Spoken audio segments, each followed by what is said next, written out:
अविनाश काठवडे दादांची कविता जी की सगळ्यांच्या मनाला भावलेली आणि एकदा ऐकली तर वारंवार ऐकावीशी वाटणारी ही कविता आहे.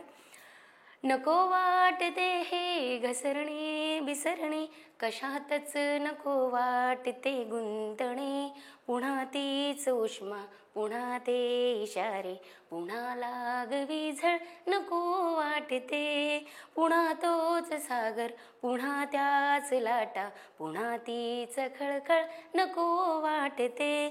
चालले जे काही व्हायला नको होते, चालले जे काही व्हायला नको होते.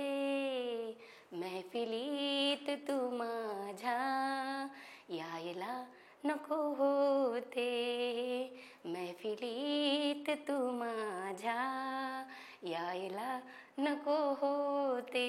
ह्या नरड्यानं कधीतरी गाणं